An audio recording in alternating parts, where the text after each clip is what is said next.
السلام علیکم۔ اطلاعات ہیں کہ آنے والے وقت میں کشمیری مجاہدین کے حملے کے بچاؤ کے لیے بھارت نے اپنے صدر رام ناتھ، نائب صدر اور وزیر اعظم نریندر مودی کی حفاظت کے لیے امریکہ سے 2 نئے طیارے خرید لیے ہیں جو جدید دفاعی نظام سے لیس ہیں۔ مقامی ذرائع ابلاغ کے مطابق میزائلوں اور دفاعی نظام سے لیس B-777 2020 میں بھارت پہنچ جائیں گے۔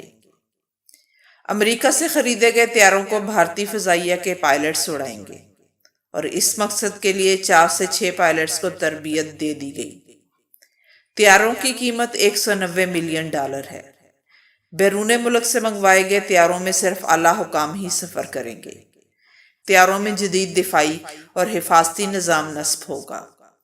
بھارتی صدر، نائب صدر اور وزیر اعظم فی الحال ایئر انڈیا کے B-747 طیارے میں سفر کر رہے ہیں۔ نریندر مودی نے رافیل طیاروں کی خریداری میں بدعنوانی چھپانے کی کوشش میں ملبہ فضائیہ کے سربراہ پر گرا دیا۔ بالاکوٹ اور سرحدوں پر پاک فوج کے ہاتھوں شکست سے دوچار بھارتی فضائیہ کی تکنیکی کمزوریوں کی نشاندہی کر دی گئی۔ غیر ملکی میڈیا کے مطابق بھارتی وزیر اعظم نے بالاکوٹ میں اپنی فوج کی ناکامی اور کمزوریوں کو رافیل طیاروں کی عدم موجودگی قرار دیا۔ حقیقت میں مودی نے فرانس سے بھارتی تاجر امبانی کے ذریعے رافیل طیارے خریدے تھے، لیکن اس میں کروڑوں ڈالرز کمیشن لیا گیا تھا۔ بھارتی فوج کی کمزوری اور اپنے کرپشن چھپانے کے لیے مودی نے کہا تھا کہ کاش بالاکوٹ حملے کے وقت بھارتی فضائیہ کے پاس رافیل طیارے ہوتے۔ رپورٹ کے مطابق مودی اور اس کے ساتھیوں نے جدید روسی لڑاکا طیاروں Su-30 کو کباڑہ قرار دے کر ٹھکانے لگا دیا ہے۔ اب روس اور فرانس سے جدید لڑاکا طیارے خریدے جا رہے ہیں۔ اس میں بھی مودی اینڈ کمپنی کی کمیشن کھانے کی ریومر ہے۔ بھارت کو 2 روز قبل فرانس سے پہلا رافیل طیارہ ملا تو توہم پرست بھارتی وزیر راج ناتھ سنگھ نے اسے ناریل کے پانی سے دھویا اور ناریل بھی توڑے۔ اب دیکھنا ہے کہ ماضی میں پاک فوج کے ہاتھوں شکست سے دوچار بھارتی فضائیہ جدید طیاروں کے ذریعے پاک فوج کا کیسے مقابلہ کرتی ہے۔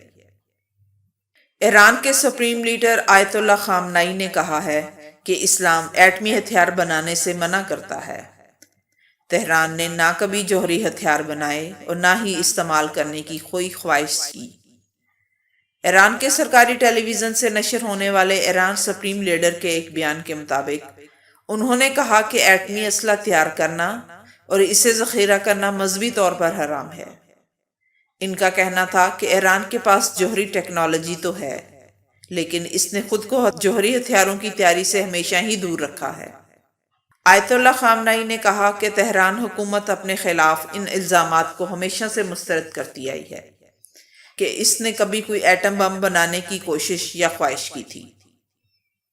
امریکی جریدے دی نیشنل انٹرسٹ کے مطابق سعودی عرب میں تیل کی تنصیبات پر حملوں کے فوری بعد امریکی وزارت دفاع نے مشرق وسطیٰ میں مزید فوجیوں کے علاوہ فضائی، دفاعی اور میزائل ہتھیاروں کے تعینات کیے جانے سے متعلق منصوبوں کا اعلان کر دیا ہے۔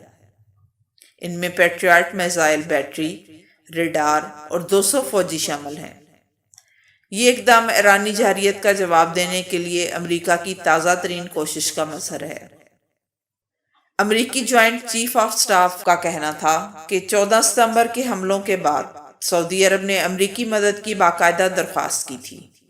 انہوں نے کہا کہ ایرانی نظام اس وقت مہم جوئی میں مصروف ہے، جس کا مقصد مشرق وسطیٰ کو عدم استحکام سے دوچار کرنا اور بین الاقوامی معیشت کو گرانا ہے۔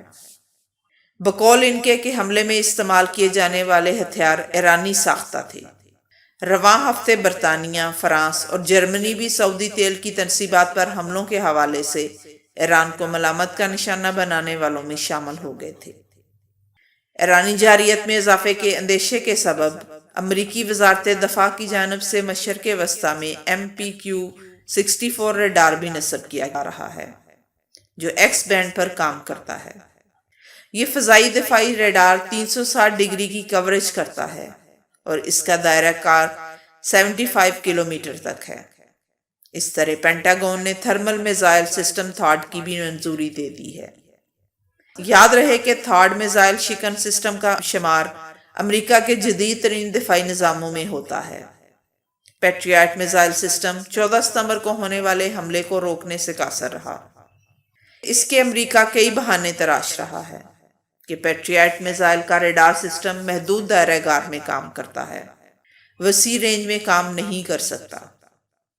امریکی صدر ڈونلڈ ٹرمپ نے اعتراف کیا ہے کہ شام میں امریکہ کی فوجی مداخلت ایک بدترین فیصلہ تھا اور وہ وہاں سے اپنے فوجیوں کی محفوظ واپسی کو یقینی بنا رہے ہیں۔ اس فیصلے پر صدر ٹرمپ کو امریکہ کی دونوں جماعتوں، ریپبلکن اور ڈیموکریٹ سے تعلق رکھنے والے ارکان کانگریس کی کڑی تنقید کا سامنا ہے۔ ڈونلڈ ٹرمپ نے کہا ہے کہ امریکہ نے شام میں جنگوں اور پولیس نظام پر 80 کھرب ڈالر خرچ کر دیے ہیں۔ ہمارے ہزاروں عظیم فوجی مارے گئے ہیں یا بری طرح زخمی ہوئے۔ دوسری جانب بھی لاکھوں لوگ مارے گئے ہیں۔ مشرق اوسط میں جانا ہمیشہ کے لیے ایک بدترین فیصلہ تھا۔ ہمارے ملک کی یہ تاریخ ہے کہ ہم دوسرے ملکوں کے جھوٹے وعدوں اور دعووں کی بنیاد پر جنگ میں کودے ہیں۔ مثلا کسی کے کہنے پر عراق میں وسیع پیمانے پر تباہی پھیلانے والے ہتھیار ڈھونڈنے کے لیے کودے، لیکن وہاں سے ایسا کچھ نہیں ملا۔ اب ہم دھیرے دھیرے اور محتاط انداز میں اپنے فوجیوں کو وطن واپس لا رہے ہیں۔ ہماری توجہ اب ایک بڑی تصویر پر مرکوز ہے۔ ریاست ہائے متحدہ امریکہ پہلے سے کہیں زیادہ عظیم سے عظیم تر ہوگا۔